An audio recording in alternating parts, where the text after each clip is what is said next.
Aska Malia Baharudin, mahasiswi semester 6 Pendidikan Guru Sekolah Dasar di Universitas Muhammadiyah, Profesor Dr. Hamka. Di sini saya akan menjelaskan tentang pentingnya menjaga lingkungan hidup, kerusakan lingkungan hidup, AMDAL, dan pembangunan berkelanjutan.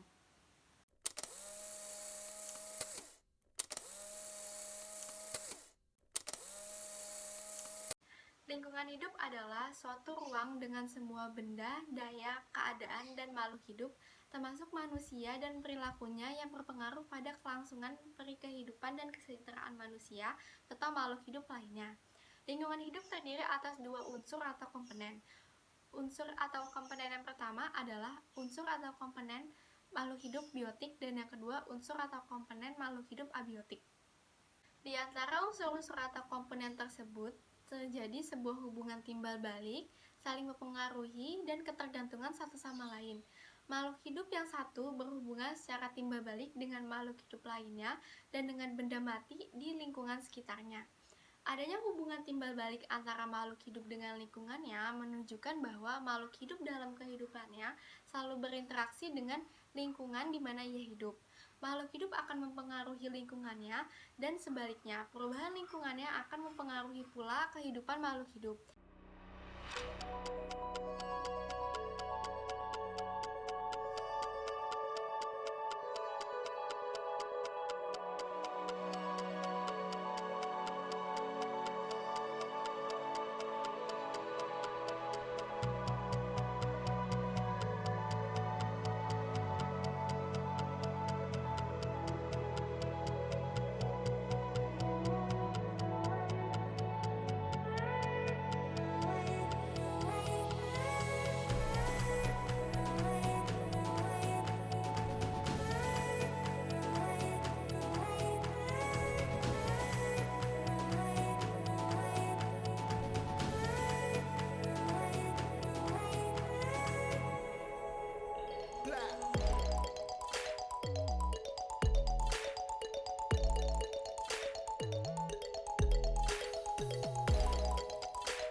Menurut saya, sebenarnya menumbuhkan kesadaran lingkungan hidup itu terdapat dalam diri sendiri atau kemampuan individu sendiri. Tetapi jika ada motivasi atau dorongan dari orang lain atau dari sumber lain, mungkin akan meningkatkan kesadaran akan lingkungan sekitar. Cara pertama menurut saya adalah tanggung jawab. Maksudnya tanggung jawab adalah tanggung jawab tidak merusak lingkungan, tanggung jawab atas apa yang mereka tanam, terus mengajak orang untuk tidak membuang sampah sembarangan, untuk tidak meludah sembarangan, untuk tidak menebang pohon sembarangan, dan lain-lain. Upaya yang dilakukan untuk menjaga lingkungan hidup. Pertama, agar lingkungan hidup menjadi lebih bersih dan mendapat pasokan oksigen lebih banyak. Yang kedua, agar terhindar dari serangan polusi udara yang di dalamnya terdapat efek buruk dari radikal bebas. Yang ketiga, menjadikan suasana lebih tenang, tentram, dan aman. Yang keempat, agar dapat mendidik anak usia dini agar kelak nanti dewasanya menjadi terbiasa untuk menjaga lingkungan sekitar.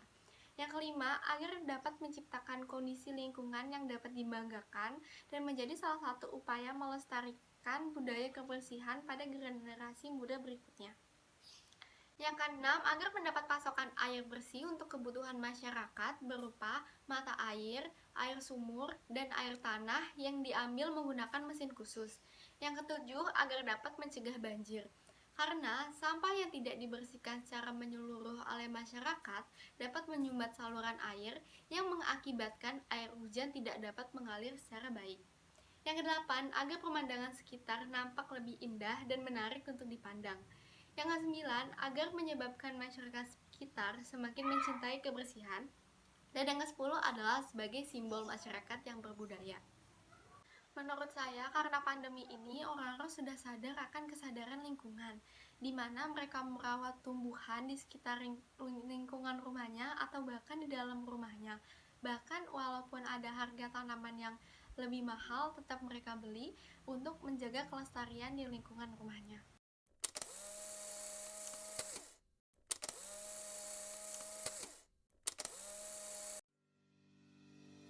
Kerusakan lingkungan.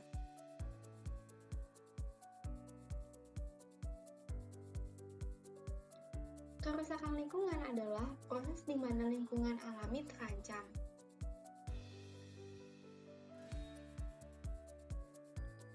berkurangnya keanekaragaman hayati, dan menurunnya kualitas lingkungan.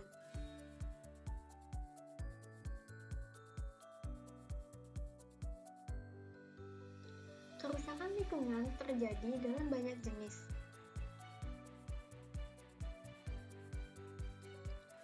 Ketika habitat alami dihancurkan, maka kualitas akan turun. Kerusakan lingkungan sering juga dikenal dengan istilah degradasi lingkungan.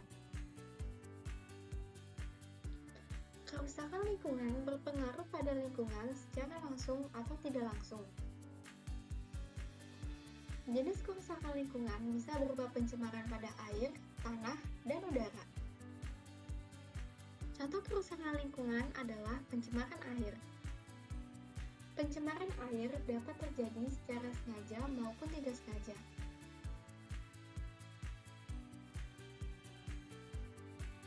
Menurut WHO, terdapat 2 miliar orang yang menderita penyakit yang disebabkan oleh air.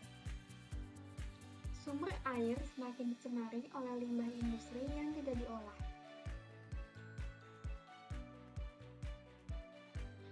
Ketersediaan air di Indonesia diperkirakan sebesar 15.000 meter kubik. Cara mencegah pencemaran air. Pertama, menggunakan bahan-bahan yang ramah lingkungan. Kedua, tidak mendirikan industri yang dekat dengan sumber air. Ketiga, tidak membuang sampah di sungai atau sumber air lainnya. Keempat, menjauhkan sumber polutan dari sumber air. Kelima, melakukan pengolahan limbah yang benar. Mulai sekarang, ayo kita jaga lingkungan.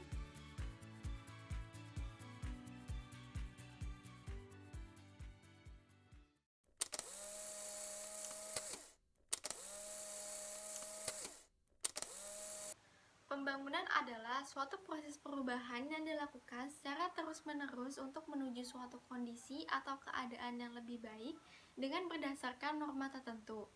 Proses pembangunan merupakan suatu perubahan sosial budaya. Pembangunan menunjukkan terjadinya suatu proses maju berdasarkan kekuatan sendiri, bergantung kepada manusia dan struktur sosialnya. Pembangunan adalah semua proses perubahan yang dilakukan melalui upaya-upaya sadar dan terencana. Pembangunan yang berkelanjutan adalah proses pembangunan yang memaksimalkan sumber daya alam yang tersedia dan diolah dengan manusia dengan pembangunan. Pembangunan berkelanjutan dianggap sebagai pertanda negara sudah maju baik secara sosial, ekonomi, dan politik. Pembangunan berkelanjutan mengandung arti sudah tercapainya keadilan sosial dari generasi ke generasi. Pembangunan berkelanjutan sebagai pembangunan nasional yang melestarikan fungsi dan kemampuan ekosistem.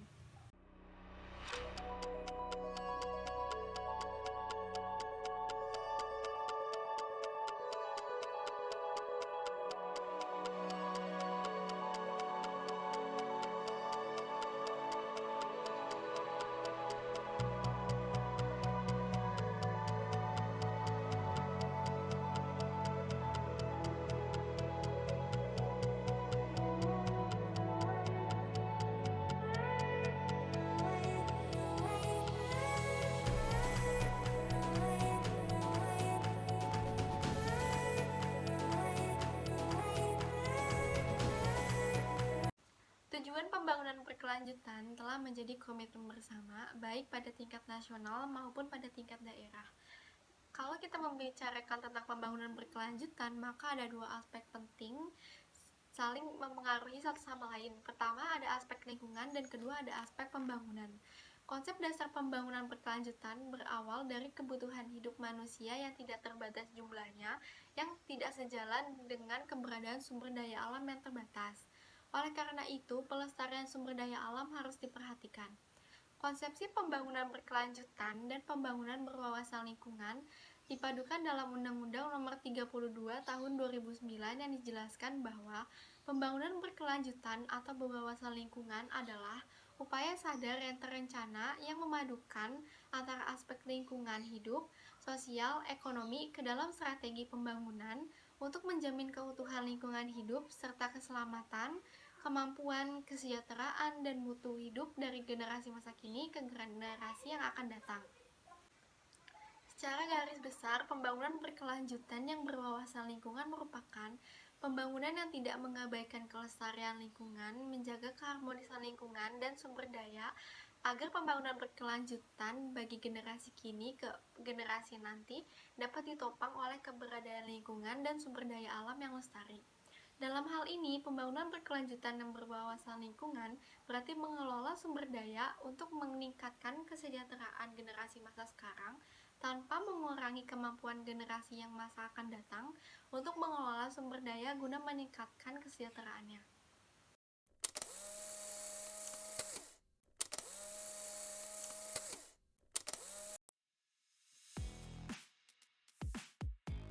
Analisis mengenai dampak lingkungan hidup atau AMDAL.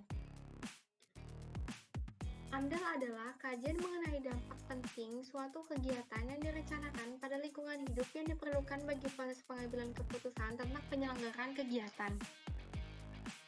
Menurut PP nomor 27 tahun 99, AMDAL ialah suatu kajian mengenai dampak yang ditimbulkan dalam hal pengambilan keputusan kegiatan. AMDAL bertujuan untuk menghindari dampak, meminimalisasi dampak, dan melakukan mitigasi atau kompensasi dampak. AMDAL sebagai environmental safeguard bermanfaat untuk pertama, pengembangan wilayah, kedua, sebagai pedoman pengelolaan lingkungan, ketiga, pemenuhan prasyarat utang atau loan, keempat, rekomendasi dalam proses perizinan.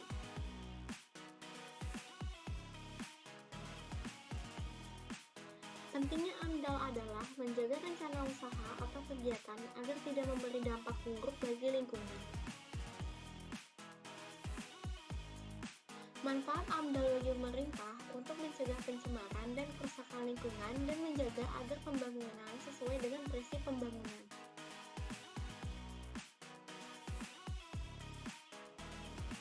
Manfaat AMDAL bagi masyarakat yaitu mengetahui dari awal dampak dari suatu kegiatan dan terlibat pada proses pengambilan keputusan. Dalam pasal 36 ayat 1 UU RI nomor 32 tahun 2009 dinyatakan bahwa setiap usaha atau kegiatan wajib memiliki AMDAL. Contoh kasus AMDAL. Sebanyak 575 dari 719 perusahaan modal asing dan perusahaan modal dalam negeri di Pulau Batam tak menggantungi AMDAL seperti yang diharuskan. Dari 274 industri penghasil limbah bahan berbahaya dan beracun, hanya 54 perusahaan yang melakukan pengelolaan pembuangan limbahnya secara baik.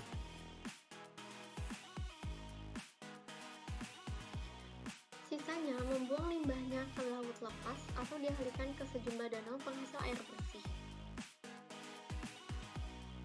Tragisnya, jumlah limbah B3 yang dihasilkan oleh 274 perusahaan industri di Pulau Batam yang mencapai 3 juta ton per tahun. Salah satu industri berat dan terbesar di Pulau Batam penghasil limbah beracun yang tak punya pengolahan limbah adalah MC Dermot.